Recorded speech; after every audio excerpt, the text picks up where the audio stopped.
Well, hello, hello, hello, all. Happy Friday. It seems like it just can never get here fast enough, right? Well, for those of you that are new to me, I am Angel G. Henry, your inclusive manager strategist and ceiling breaker. Why? Because I wrote the book Dents in the Ceiling: Tools Women and Allies Need to Break Through. And as a result of that research, as well as my own personal experience, I know the importance of creating and cultivating an inclusive work environment. And I also know how challenging that is. So, my goal for my business, for my company, AngelsSpeaking, myself and my coaches, consultants, educators, we are all about coming alongside HR and DE&I officers and practitioners to help you create that inclusive work environment that we know you want for your employees. And we strongly believe that to do that, we need to focus on the middle management layer. Okay. And when I say middle management, I mean, that really is essentially, we're talking your first line managers. So those managers that have a small group of folks that are reporting to them. It might be that they're a supervisor in their first 1 to 3 years, all the way up to the C-suite. Yes, all the way up to those VPs and SVPs. Absolutely. That layer is what we're focused on. Helping them, one, become aware that inclusion is needed. Two, how they specifically can be involved in that. That's not something for HR and DE&I or some other group to do. It is their job. It is a part of their job description. If you are creating and cultivating and caring and in the business of caring and feeding other people's career development, if you're giving performance feedback, if you're setting goals and objectives, if you're setting strategic direction for the organization, if you're doing all those things, you are a people manager and you absolutely have an integral part in the success of realizing inclusive practices and policies that HR and DE&I are trying to shepherd and steward and all that good stuff. So how do we help you do that? Well, let's talk about how there are 3 things. Again, this is particularly to my HR and DE&I professionals I'm talking to here. You all are typically at the very tip. You all are the ones that are often the face of changes to policies, trying to bring in training or education, trying to bring in folks like myself to do a keynote or a talk or workshop. To introduce or to progress inclusion practices, to mature the organization when it comes to equity and inclusion and belonging. And as a result, you need some help. Okay. And you need help because it is challenging. Sorry, my phone keeps going off. I am super crazy popular today. So we're just going to turn that little buddy off of here. So you need some help because it's challenging. You're going to run up against obstacles. Okay. If it was easy, everybody would do it. Right. And one specific area that we're dealing with in terms of challenges is not just people. Sometimes the people get it and sometimes the people want to do it and support it. But it might be policies and procedures, your own policies and procedures, the company's policies and procedures around HR that can prohibit or limit or at the very least stall some of these inclusive practices. So I'm going to break down 3 for you real quick. The ones that I see most often, because again, we're trying to give folks practical, actionable tools, supervisors, people managers, something relatively small that they can do, that's something that's in their purview. And now that we've made them aware that this is something that they can do, and then they go to embrace it and do it, boom, that's when they can run up into an HR policy. So here's 3 things that I want to share with you that you as HR and DE&I professionals can do. 1, you're going to have to get creative when you run up against these obstacles. Don't just stop. Don't just say, oh, well, that's our policy and it's been our policy for the last, decade. And so it's not going to change. So, oh, well, no, that's the time when you put on your cap and you get creative about how to work around, go around, change, whatever the case may be. But time to get creative. Number 2 tip, get an ally. Don't do it yourself. Don't do it yourself. Don't do it yourself. You got a lot on your plate already. And when you're trying to, again, steward and shepherd and cajole and get something off the ground and you run up against an obstacle, the best way to move through that is that you link arms with other people, more specifically, other people that may have more power, clout, authority, say so, ability to get change done than you do. Okay. So yeah, it's a little bit of humble pie to eat, right? That you have such a great idea and everybody's around it and you still can't get it done. But that's okay. It happens to all of us. Get an ally, get a friend, get someone that has, again, some authority that can help you. Okay. And then 3, do a pilot. You don't have to implement everything global wide, right? Especially if you are a large multinational organization that is across multiple countries and time zones and have thousands and thousands of people under your purview, and you want to make a change. You absolutely are going to run up against opposition because there's going to be all types of folks, all types of groups or populations, subpopulations that think they're exempt from the change, right? Or that it's not going to help them or that they don't need to be a part. So slow down, and we don't have to tackle this whole elephant all at once, right? One bite at a time. So just do a pilot, right? A pilot of one department, a pilot of one team, really, if you will, right? It doesn't have to be huge. And in fact, I always suggest that to do a pilot because you'll get the lessons learned. And so then when you go to scale, it'll be much better because you will have already gone through some of the burps and trips and blips and all the lessons learned can get baked in so that it does stick longer and it is more applicable to more people. Okay. So real quick, 3 examples of what I mean by this. When we talk about 1, getting creative. Okay. So this is an interesting one. This is one around the reward and recognition spot. Okay. So there was a manager, we won't name who that person was, who was working on a cross-functional team. And she was seeking to provide reward and recognition to all of the team members, every single team member, right? From the coder and developer to the marketing analyst to the accountant, everybody who had touched this very highly visible global project and it was a success, she wanted to reward them. And we're looking at probably about 20 to 25 individuals, okay? However, there was an HR policy that limited a particular team to only rewarding individuals with like, I think it was the cap was maybe $15, $20 gift cards. That was all the reward and recognition that they can do. And the project only had budget to reward 3 individuals. So, we're only talking like $50, $60 was like the cap.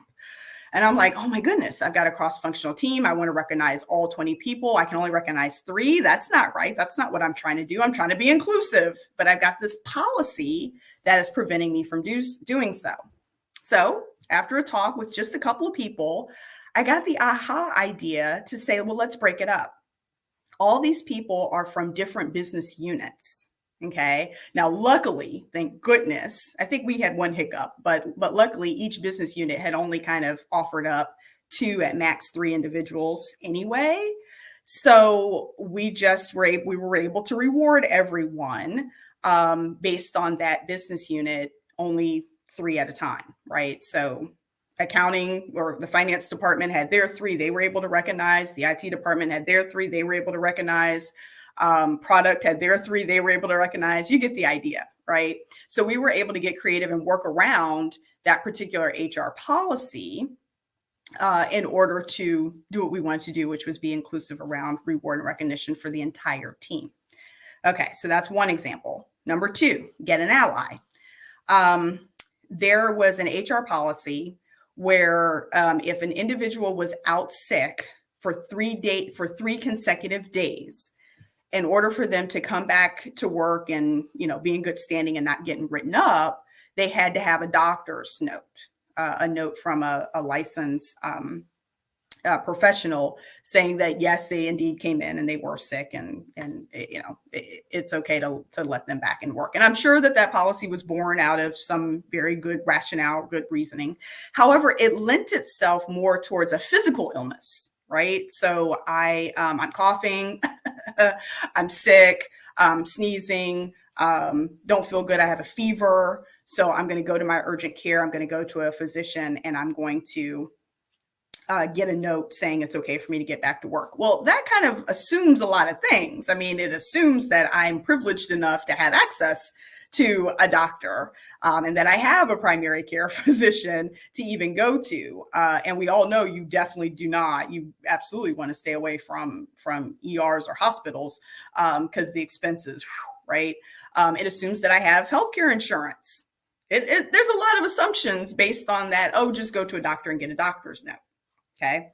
But again, it still lends itself to, I have a physical ailment. Well, this particular person was experiencing some mental health issues. Okay. They were experiencing depression from a particular personal incident that had happened to them that they did not want sharing. They did not want that out in the atmosphere at all. But luckily, they had a close personal relationship with their direct supervisor. So the direct supervisor knew the intimate details of this person's personal circumstance and the fact that they needed a different work arrangement, right?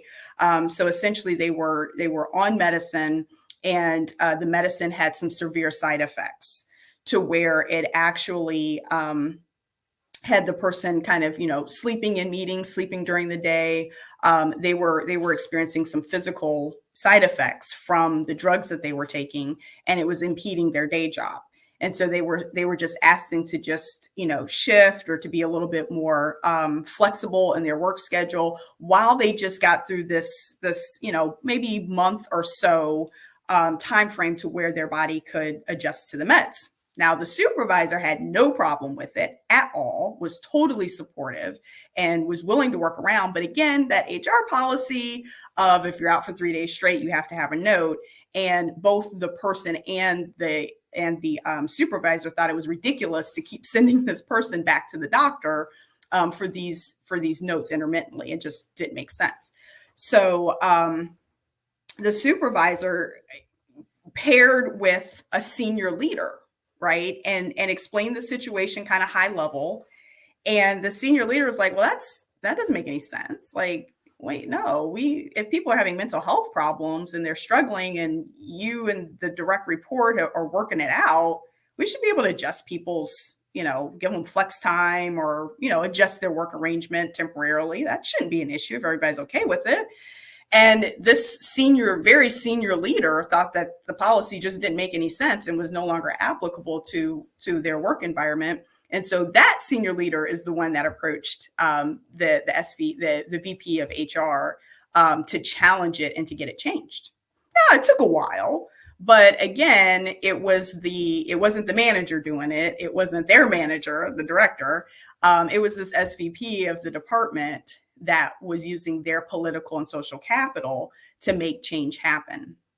So buddying up to someone that sees value in the change that needs to be made to be more inclusive is oftentimes the way to go, especially when we're looking at making a policy change that is going to affect multiple groups and across departments or across the company. And then lastly, do a pilot. Right? It doesn't have to be all at once. So here's an example. We were strongly suggesting that to combat some of the personal bias that was happening in the recruiting process, we were every supervisor who had an opening, we call it a rec, who had a rec open for a headcount.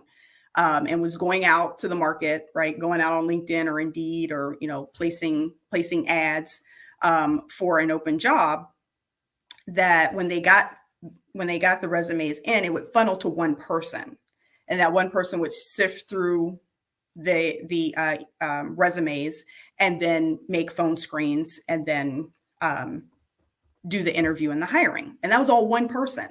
Okay.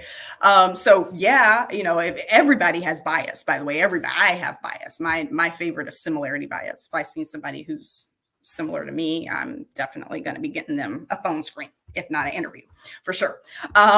So we all have biases in our back pocket.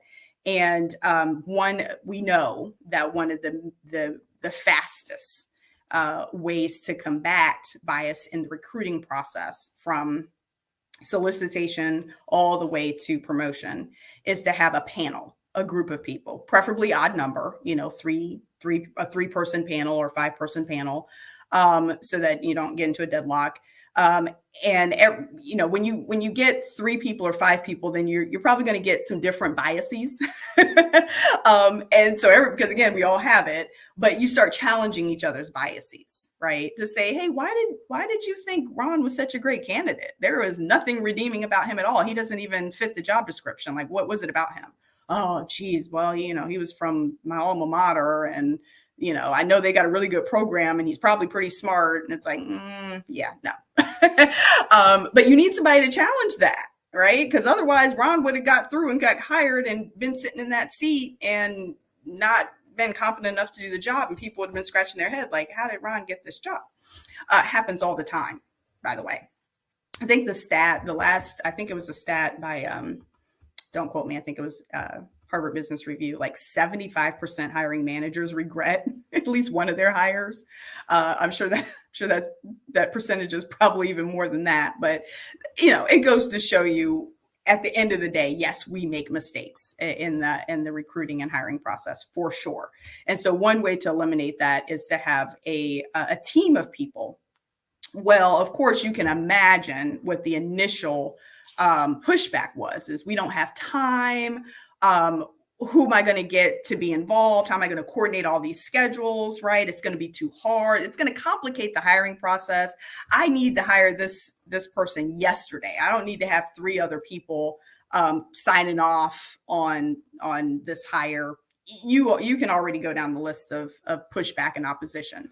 So what the HR specialist did was just to say, hey, look, let's just run a pilot.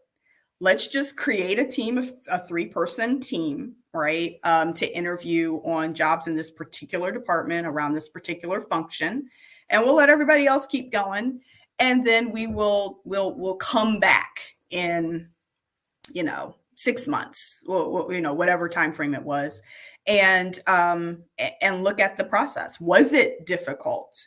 Was it hard did we have issues with scheduling? So all of the things that someone would push back on, they just tested it. It was just an experiment to see how it would run. And it ran so well, and everybody involved ranted and raved about how it helped their personal development, the exposure, the inclusion, right? So now the person coming in and onboarding not just has one person that they've interacted with this whole time. They have at least 3 or 4 people that they've interacted with, the HR recruiter and then the 3-person team. And it was just such a phenomenal, successful pilot that it became the policy across the entire company. Right. And might I say, one of the best recruiting processes that I was a part of coming into the organization. So being on the other side, being an interviewee, and then on the other side of being an interviewer, I really, really appreciated the perspectives and thoughts and opinions of my colleagues as we sought to bring someone in. And again, it lends itself to a more inclusive way of hiring and onboarding an individual. So again, recap, get creative. Don't do it alone. Get an ally that has some authority, accountability, some social cred in the organization to bust through barriers that you don't. And then do a pilot. Just call it an experiment. Say, hey, we don't have to be married to this. Let's just try it. See what feedback we get. If it's bunk, we'll scrap it. If it's something that needs to be tweaked, let's tweak it and make it better. Or if it's great, hey, we can roll it out and help everybody, right? So that's it. Get creative, allyship, do a pilot, do an experiment. With that, good luck to all you HR and DE&I professionals out there that are going to try some of these tips. And again, in terms of not doing it alone, please reach out to AngelsSpeaking, info@angelspeaking.com. We would happily come alongside and help you with implementing your inclusion journey, programming and initiatives, whether that's workshops, keynotes, or a longer term engagement. We have a full suite of professionals with varied experience and credentials that can help. So thank you all so much. Again, happy Friday. Have a blessed weekend, and mark your calendars right back here, right before you get on your plane or hop in the car for your Memorial Day trip. Stop back here on Friday at 12:30 p.m. Eastern for our final segment around mental health and inclusive practices. With that, bye.